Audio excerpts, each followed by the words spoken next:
Eu queria terminar aqueles vídeos que eu estou fazendo a propósito das obras menos conhecidas do Fernando Pessoa, falando sobre mais algumas, e aí ver se eu termino isso. Uma delas, uma das que está faltando falar, são os sonetos ingleses. 35 sonetos ingleses que o Fernando Pessoa publicou ainda em vida, em 1918, e ele chegou a enviar exemplares dos sonetos para jornais literários portugueses e ingleses. Infelizmente, até onde se sabe, os portugueses ignoraram os sonetos.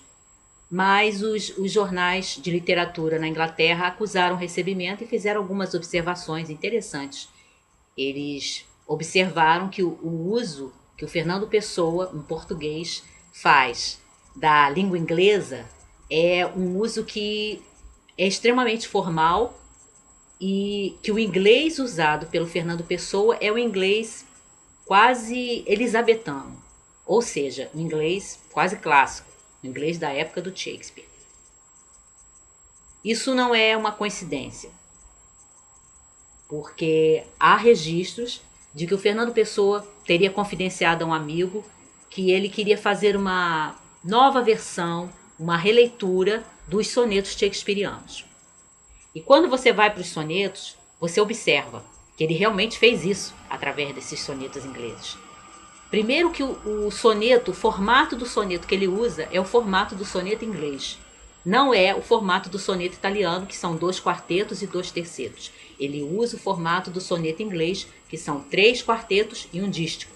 Exatamente como eram os sonatos os sonetos do Shakespeare, né?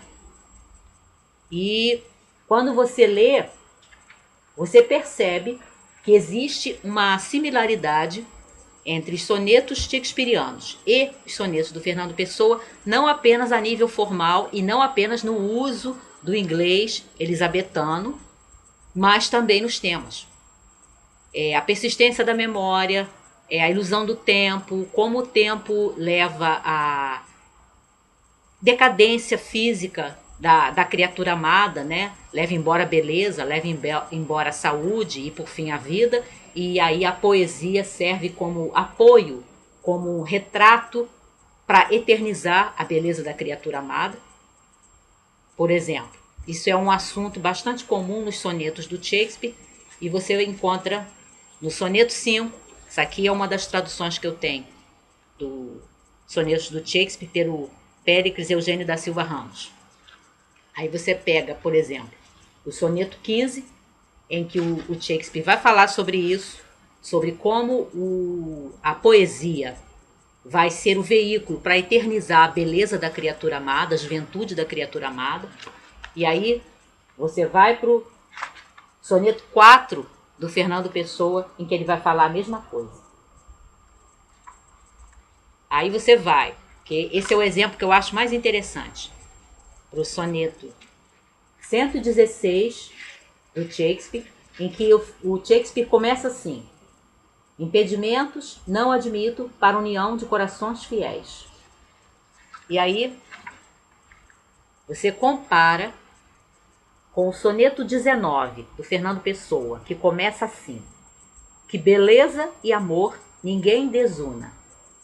Ou seja, um faz lembrar imediatamente o outro. Quem conhece os sonetos do Shakespeare imediatamente se lembra, né? Chega nesse soneto 19 do Pessoa, se lembra do soneto 116, porque os versos começam de uma forma muito similar.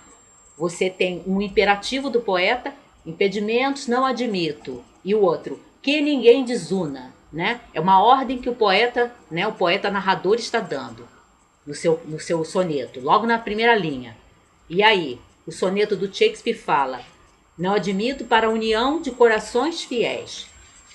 E o soneto pessoano fala: que beleza e amor ninguém desuna.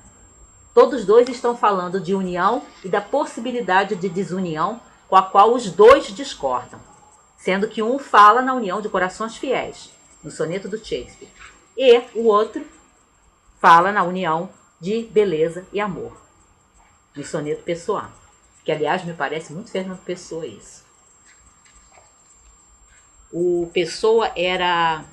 Quanto mais a gente examina, quanto mais a gente lê E os estudiosos devem perceber isso claramente, devem ficar assim boquiabertos à medida que examinam o famoso baú do Fernando Pessoa, porque a gente, como leitor leigo, a gente, nós no nosso pouco conhecimento, quanto mais você examina, quanto mais você lê, quanto mais você relê, quanto mais você compara, né, a obra do Fernando Pessoa com as coisas que ele buscou dar uma nova versão, reinterpretar, né? Quer dizer, mesmo aquilo no qual ele se apoiou numa obra que já existia, quando ele pega o mito do Fausto e retrabalha esse mito na peça, da qual eu falei no outro vídeo, ou quando ele pega os sonetos shakespearianos e retrabalha, né, dá uma nova leitura, uma nova versão, uma reinterpretação desses sonetos, nos seus sonetos ingleses, você fica assim, pasmada com a criatividade, com a genialidade dele. Eu acho que é uma coisa que salta aos olhos de quem lê, quem se debruça sobre o Fernando Pessoa. Para quem tem interesse em aprofundar isso, pode examinar também a versão completa dos sonetos do Shakespeare, que estão aqui na tradução do Jorge Vanderlei. Eu, particularmente, gosto mais dessa aqui, embora não seja a tradução completa. É uma seleta que o Péricles Eugênio fez, mas eu particularmente acho mais bonita. Mas existe essa aqui, que são os 150 sonetos. Um outro lado do Pessoa, pouco conhecido, é o seu lado de tradutor de poetas. O Arnaldo Saraiva reuniu esse material. Pessoa, poeta, tradutor de poetas. Nesse livrinho aqui. E aí ele reúne, o Saraiva reúne aqui, não só o material que já se conhecia do Pessoa como tradutor, ele traduziu o Edgar Allan Poe, muito divulgada a tradução do Fernando Pessoa de O Corvo, do Poe. Há quem diga até que a tradução dele é mais bonita que o original. Eu não vou discutir isso porque eu não tenho tanto conhecimento de inglês. Mas você tem também outros aqui que ele traduziu, Shelley que ele traduziu, Tennyson que ele traduziu. E inclusive poetas espanhóis, o Pessoa também lia espanhol e traduziu Góngora, traduziu Quevedo, traduziu Garcilaso de la Vega. E no finalzinho o Arnaldo Saraiva reúne o material que permanecia inédito até a época que ele lançou isso aqui, que eram aquelas traduções do Pessoa que estavam perdidas em coleções de obras clássicas, em volumes de enciclopédias de literatura que saíram em Portugal na época, em vida ainda do Pessoa, né, no início do século XX, e que às vezes não acusavam o tradutor, mas através de pesquisas, através de comparações, através de exame dos rascunhos, lá no famoso baú do Fernando Pessoa, se descobriu que eram traduções originais do Pessoa. Então tem uma aqui, que são apenas, entre esses inéditos foi descoberto, são apenas 4 linhas, apenas um quarteto, de um poeminha do John Double Rochester, Conde de Weymouth, que o Fernando Pessoa traduziu, e que diz assim: aqui jaz o rei, que a palavra não cumpre, ou se finge, torce. Nunca disse palavra parva, nem fez coisa que o não fosse. De uma grande ironia. Para quem não está ligando o nome à pessoa, o autor dessas 4 linhas, o John Double Rochester ou Conde de Weymouth, foi interpretado por ninguém menos que o Johnny Depp num filme chamado O Libertino. E aí, quando você se lembra do filme e dá com essas linhas aqui, você percebe como a poesia do Conde de Weymouth traduzia bem o seu comportamento. Porque quem viu o filme sabe que ele foi uma pessoa bastante controversa e belamente interpretada pelo Johnny Depp.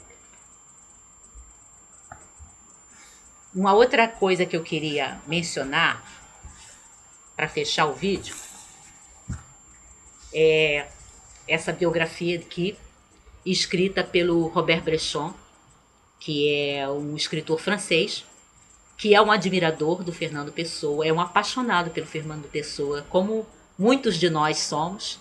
Ele não é um estudioso, né, de literatura, ele é um amador, né, um leigo, mas que é muito apaixonado pelo Pessoa e escreveu Estranho Estrangeiro, biografia do Fernando Pessoa. muito boa, porque na parte final, independente de já ser muito rica de detalhes, ele levanta muita coisa, ele não tem uma, como é que eu vou dizer, me falta a palavra, uma, um texto assim, uma linguagem acadêmica, né, assim pesada, cansativa. Ele tem uma linguagem boa, mas ao mesmo tempo com muita informação, com bastante levantamento de dados, de fontes. E na sua parte final, a gente tem, para quem gosta, né, quem tem interesse, tem aqui as referências cronológicas de Pessoa e tem esse apêndice quadro aqui, que é o repertório classificado das principais obras de Pessoa publicadas em livro. Ele faz um quadrinho aqui.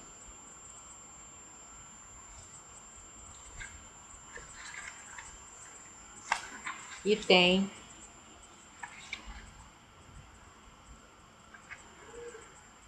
para quem se interessa, tem 3 páginas disso aqui, que é a genealogia, a árvore genealógica do Fernando Pessoa. Muito bom mesmo. Eu recomendo essa biografia do Brechó. E é só.